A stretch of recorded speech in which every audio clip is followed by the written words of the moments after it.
Estamos siguiendo la lectura del libro Las dos repúblicas o Roma o los Estados Unidos, capítulo 25.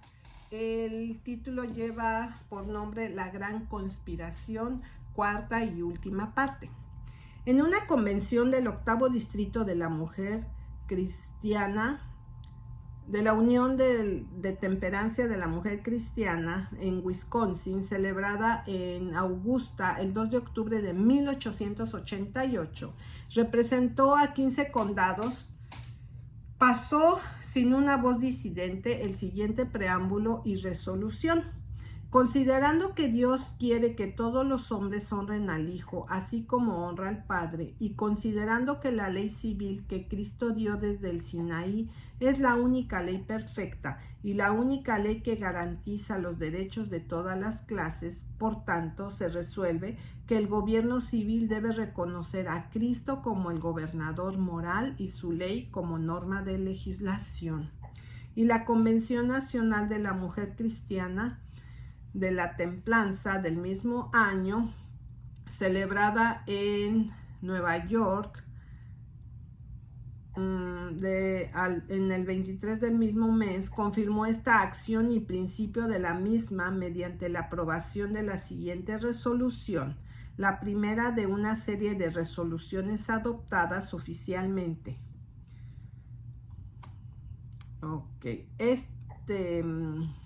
El discurso de la señora Woodridge resuelto que Cristo y su evangelio como Rey y Código Universal debe ser soberano en nuestro gobierno y asuntos políticos. En la Asamblea de Nueva York de 1886, la señora Woodbridge de la Unión pronunció un discurso el 23 de julio en el que ella dijo: una enmienda a la Constitución Nacional requiere el endoso de 2/3 de los estados para convertirse en ley, aunque la acción debe ser adoptada por los cuerpos legislativos estatales. Que tal enmienda sea presentada y se convierta en el tema primordial en la elección de legisladores, y así Dios estará en el pensamiento y su nombre sobre el labio de todo hombre. ¿No puede ser este el camino abierto para nosotros? ¿Cómo llevar el evangelio de Cristo a las masas? Ha sido y es el irritante problema de la iglesia. ¿No se resolvería el problema? Sí, entonces Cristo sería levantado como la serpiente en el desierto, y no tendríamos derecho a reclamar el cumplimiento de la promesa que atraerá a todos hacia sí. Al considerar la presentación de dicha enmienda, podemos utilizar el mismo argumento utilizado por Moisés en su canción, que contiene estas palabras de Jehová: porque no es cosa vana para ti, porque es tu vida, y con esto prolongaréis vuestros días en la tierra. ¿Cómo se estimularía la oración? La conciencia presionaría las palabras. Si el Señor es Dios, síganlo, pero si es Baal, síganlo. Luego, habría búsquedas de corazón como las de David, de las que aprendemos en el Salmo 51. La oración traerá fe y el poder del Espíritu, y cuando tal poder descanse sobre los hijos de Dios, habrá añadido diariamente a la iglesia a los que serán salvos. La Asociación Nacional de Reformas hace este alegato en nombre del Señor y sus sufrientes. Pide la consideración en oración de una enmienda a la Constitución de los Estados Unidos, por la cual, si es adoptada, nosotros, el pueblo, coronaremos a Cristo el Señor como nuestro legítimo soberano. La Unión de Mujeres Cristianas por la Temperancia, prosiguiendo su trabajo por Dios, el hogar y la tierra natal en 39 departamentos de reforma, puede ver que si una nación se despertara así, si hiciera tal reconocimiento en las urnas, las leyes de nuestra tierra por mucho tiempo estarían verdaderamente fundadas en el antiguo ritual mosaico. Entonces podríamos, ante el Señor Jehová Dios, postrarnos. Si tomamos su nombre en vano o no santificamos el día de reposo, entonces seríamos criminales. ¿Hay alguien tan aburrido como para ser incapaz de ver que en este esquema reside toda la teoría y la práctica del papado? De esta manera, precisamente, el Evangelio fue llevado a las masas en el siglo IV. De esta manera, precisamente, entonces Dios y su nombre fueron en el pensamiento y en los labios, mazos y piedras en las manos, y asesinato en el corazón de cada hombre. Y así entonces se añadía a la iglesia diariamente como debía ser. Y por cierto, las mujeres estaban entre los líderes y fueron la principal ayuda para llevarse sobre ese gran triunfo del Evangelio entre las masas. Y la historia se repite. Incluso en la parte, las mujeres jugarían en el proyecto político de traer el Evangelio a las masas. Proponer una campaña política gestionada por ambiciosos clérigos hipócritas, políticos de barrio y jefes de ciudad, y llamar a que al traer el Evangelio de Cristo a las misas y los medios de agregar a la iglesia diariamente tales como serían salvos, es ciertamente una concepción del Evangelio que está bastante degradada en toda conciencia. Pero cuando, para rematar tal concepción, se reconoce que tal sería el levantamiento de Cristo, así como la serpiente fue levantada en el desierto, y el cumplimiento de la promesa de que atraería a todos los hombres hacia sí, la idea entera se convierte en una que es enormemente más cercana a la blasfemia abierta que a cualquier concepción adecuada de lo que es el Evangelio de Cristo. Sin embargo, tal y tal es el Evangelio de la mujer cristiana de la Reforma Nacional en combinación con la unión de temperancia. En lugar de levantar a Cristo, lo pisotea. En lugar de atesorar el Evangelio como la perla de gran precio, lo arroja a los cerdos para ser pisoteado bajo sus pies. En lugar de honrar a Cristo, lo pone en franca vergüenza. En lugar de que el Evangelio sea presentado como el misterio de la piedad, es suplantado por el misterio de la iniquidad, porque el testimonio de la historia es unánime en la confirmación de la verdad de que los hombres lucharán hasta la muerte y perseguirán sin piedad por un credo cuyas doctrinas que no comprenden y cuyos preceptos desobedecen habitualmente. El siguiente aliado de la Asociación Nacional de Reforma se habilitó para ganar es el Partido de la Prohibición.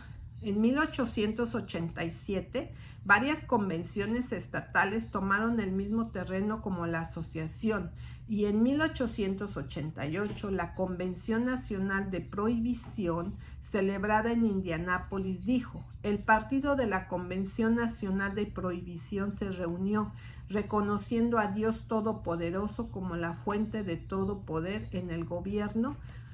Por la presente declaramos, etc. Samuel Small fue secretario de esta convención y sus puntos de vista a este respecto fueron declarados en un sermón de avivamiento entregado en Kansas City en enero anterior y repetido por él en una carta a La Voz del 8 de agosto de 1889, como sigue: quiero que llegue el día en la historia de nuestro país en que la voz de la Iglesia de Cristo será escuchada y respetada en todos los problemas morales.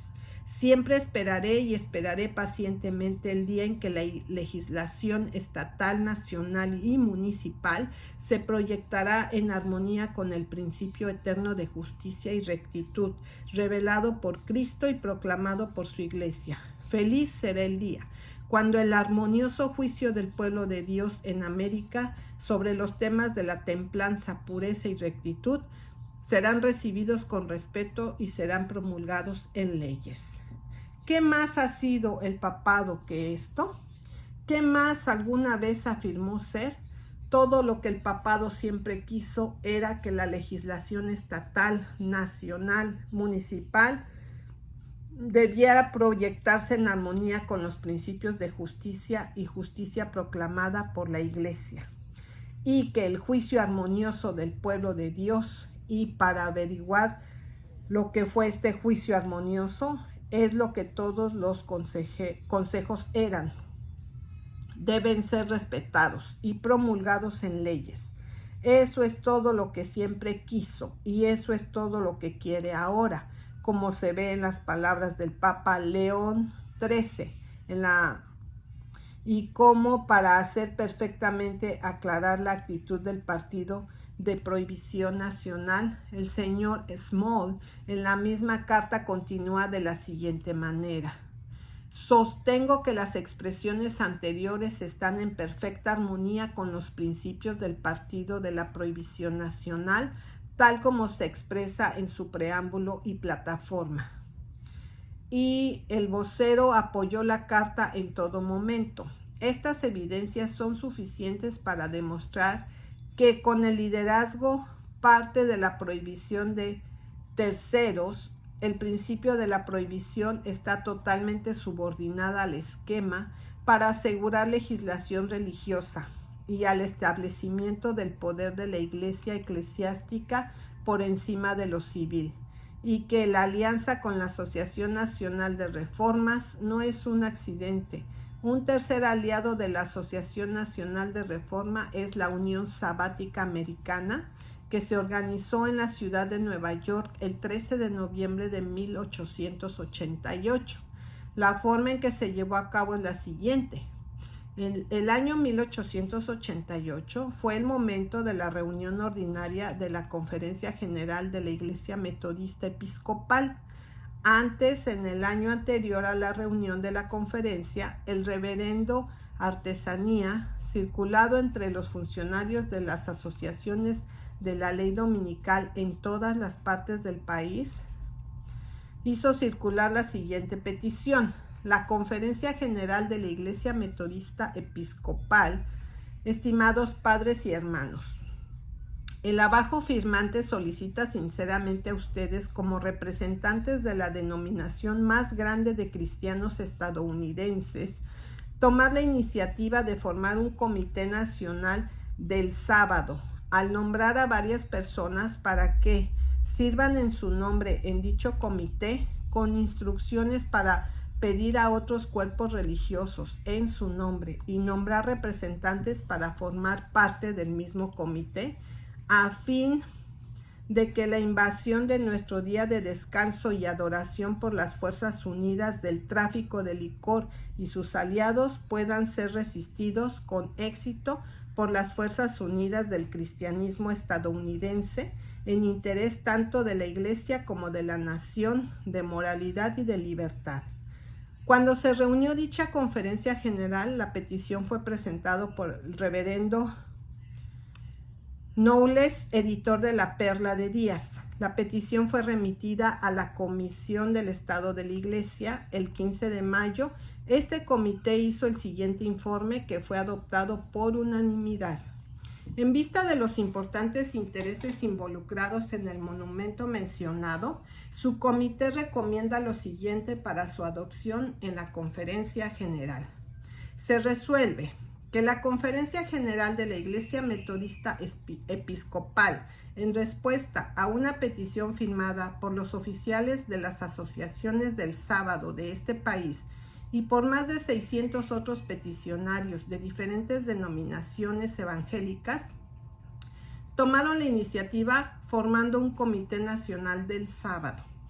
Que esta Conferencia General invite a todas las demás denominaciones evangélicas para nombrar representantes para formar parte de este comité. Que la base de representación en el comité de cada denominación deberá ser un representante por cada 100,000 o mayor fracción del mismo. Que se designe a las siguientes personas para formar parte de este comité durante el cuatrienio venidero, con poder para completar la totalidad de la cuota para la Iglesia Metodista Episcopal y para cubrir las vacantes nombradas en primer lugar, para comunicar la actuación de este organismo a los representantes oficiales de otras denominaciones y ser el convocante del comité para su primera reunión. Esta pronta y cordial acción de la Conferencia General Metodista Episcopal fue la base de una petición de acción similar por parte de otras organizaciones de la Iglesia que se conocieron el mismo año. Sobre la fuerza de esta acción, el autor de la petición visitó y obtuvo el endoso de las asambleas generales presbiterianas tanto del norte y sur, la Convención del Hogar Misionero Bautista, el Sínodo de la Iglesia Reformada y la Asamblea General de la Iglesia Presbiteriana Unida. Luego, el 13 de noviembre, se llevó a cabo en los salones del coronel Elliot Shepard en Nueva York una reunión de 8 predicadores, un doctorado, y Shepard y la organización se efectuó con una constitución en cuanto al nombre, la base y el objeto de la siguiente manera. 1. Nombre: la Unión Sabática Estadounidense. 2. Base: la base de esta unión es la autoridad divina y universal y la obligación perpetua del sábado, tal como se manifiesta en el orden y la constitución de la naturaleza declarada en la voluntad revelada de Dios, formulada en el 4º mandamiento de la ley moral, interpretado y aplicado por nuestro Señor y Salvador Jesucristo, trasladado al sábado cristiano o el día del Señor por Cristo y sus apóstoles y aprobado por su beneficiosa influencia en la vida nacional. 3. Objeto: el objeto de esta unión es preservar el sábado cristiano como un día de descanso y adoración. El coronel Shepard fue nombrado presidente, ocupó el cargo hasta su muerte en 1893. El reverendo Knowles fue nombrado secretario general y editor de publicaciones y de la Perla de los Días, que fue hecha el órgano oficial de la asociación. Todo Estados Unidos se dividió en 10 distritos y el reverendo se hizo secretario de campo de artesanía para organizar el trabajo en dichos distritos y para llevar a cabo el trabajo en general.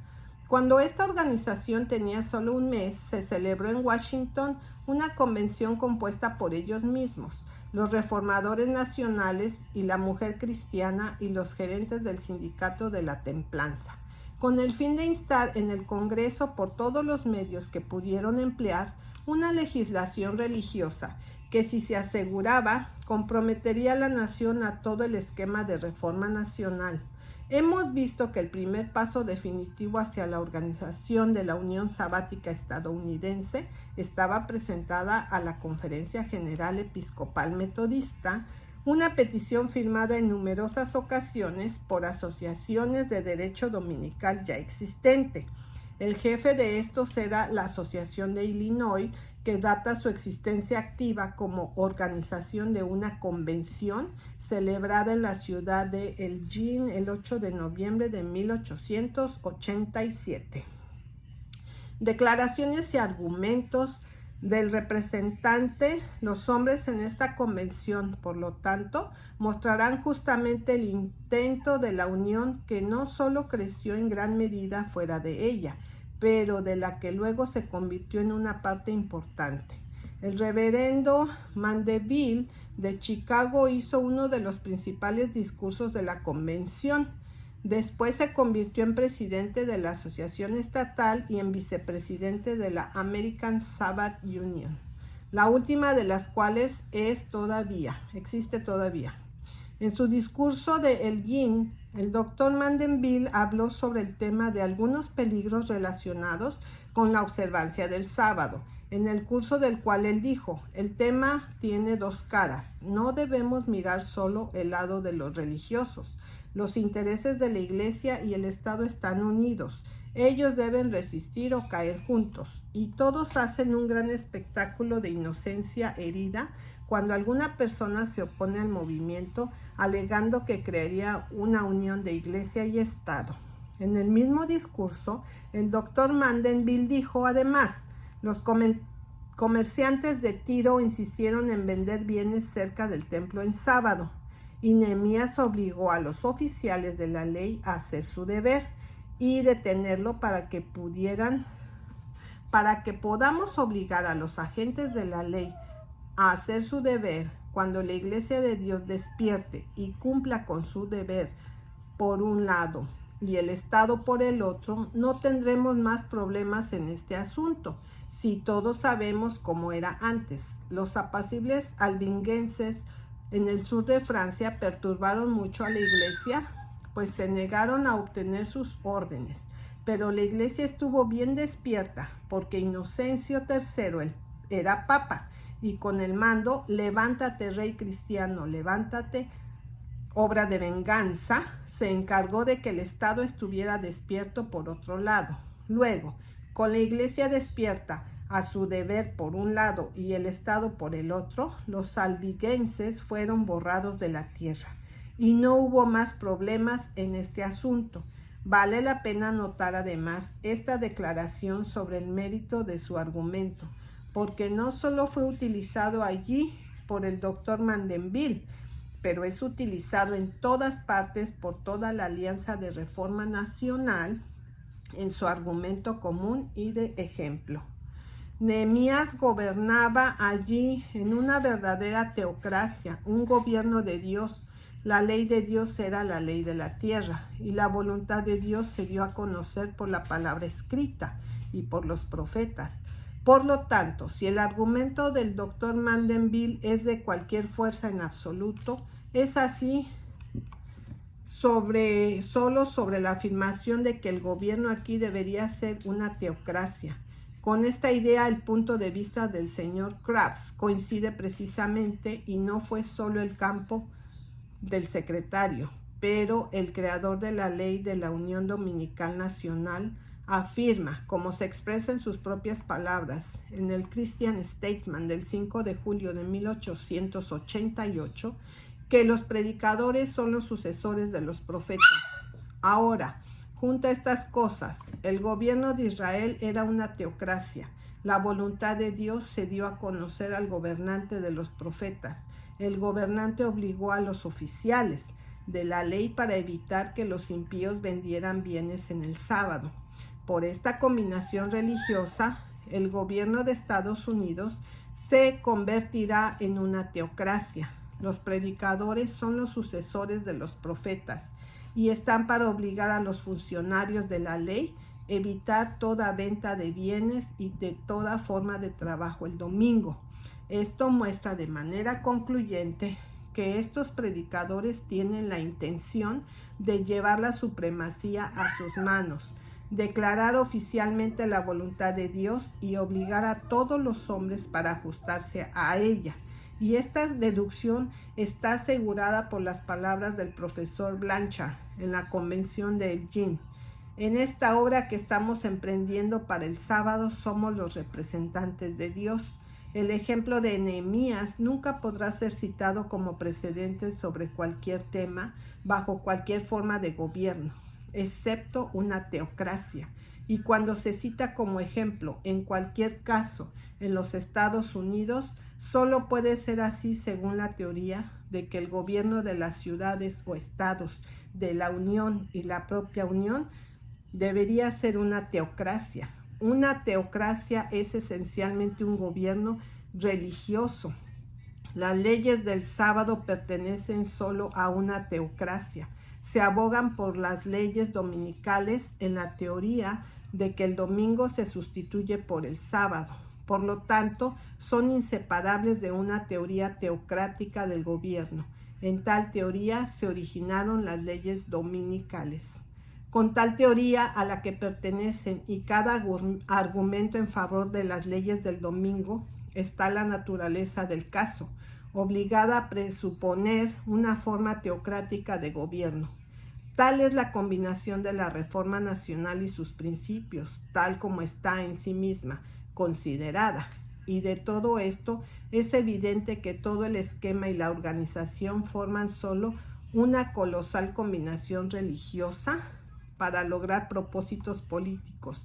El propósito principal es cambiar la forma de gobierno de Estados Unidos y convertirlo en un nuevo reino de Dios, una nueva teocracia en la que el poder civil será solo la herramienta de los religiosos, en la que el gobierno ya no Derivarán poderes justos del consentimiento de los gobernados, pero serán absorbidos en los injustos y opresivos poderes de una jerarquía despótica, actuando como el representante de Dios, afirmando y ejecutando su arbitraria voluntad irresponsable como expresión de la ley y voluntad de Dios. Tampoco rehúyen afirmar claramente incluso esto.